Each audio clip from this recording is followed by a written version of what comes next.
నమస్కారం అండి.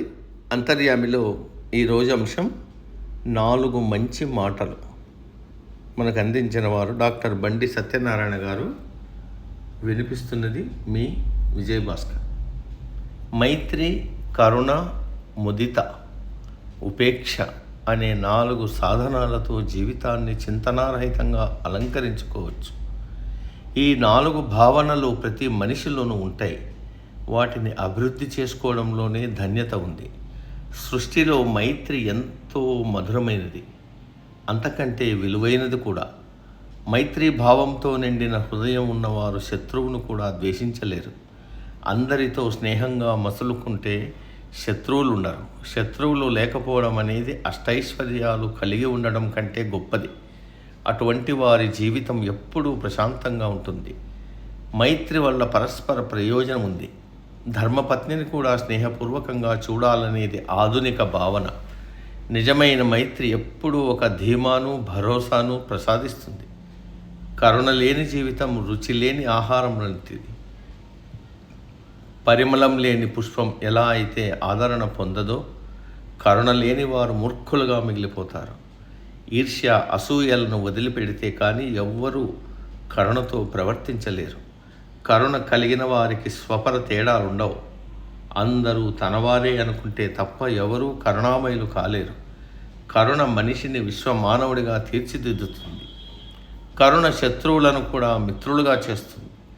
కరుణతో జీవించేవారు పారలౌకిక ఆనందాన్ని అనుభవిస్తారు. ఒక వ్యక్తికి అన్ని విషయాలు తెలియవు.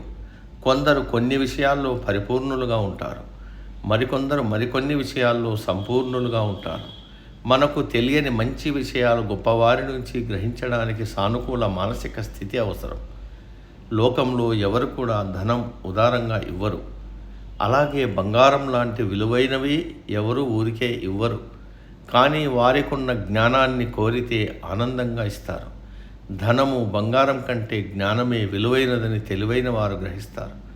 ఎటువంటి సంకోచం లేకుండా ఎదుటివారి పరిజ్ఞానాన్ని పరిగ్రహిస్తారు.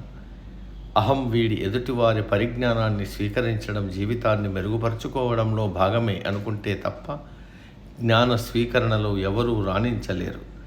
మన చుట్టూ ఉన్నవన్నీ మనకు సంబంధించినవి కావు. మనకు అవసరమైన వాటినే స్వీకరించాలి. మనకు సంబంధం లేని వాటిని, హాని చేసే వాటిని విడిచిపెట్టాలి. అదే ఉపేక్ష. జీవితంలో అందరికీ ఉపయోగపడేది ఉపేక్ష. కొందరు ఎదుటివారిని హీనంగా చూస్తారు. మరికొందరు ఇతరుల పట్ల అమర్యాదగా ప్రవర్తిస్తారు. అటువంటి వారిని ఉపేక్షించి వదిలేయడమే ఉత్తమం. ఎవరైనా మనల్ని నిందించినా, కించపరిచినా వారిని క్షమించి వదిలేయాలి. అలా వదిలేయాలంటే మనలో ప్రతీకారేక్ష ఉండకూడదు. అలాగే కొన్ని సమస్యలకు పరిష్కార మార్గం దొరకదు. వాటిని కూడా విడిచిపెట్టాలి. ఇలా అక్కర్లేని వాటిని విడిచిపెడితే జీవితం తేలికవుతుంది. బంగారు పళ్ళానికైనా గోడ చేర్పు అవసరం. అంతకంటే ఎన్నో రెట్లు విలువైన జీవితానికి మైత్రి, కరుణ, ముదిత, ఉపేక్ష లాంటి చేర్పులు అందరికీ అవసరం. సమాప్తం. సర్వే జన సుఖినో భవంతు. అందరూ బాగుండాలి, అందులో మనం ఉండాలి.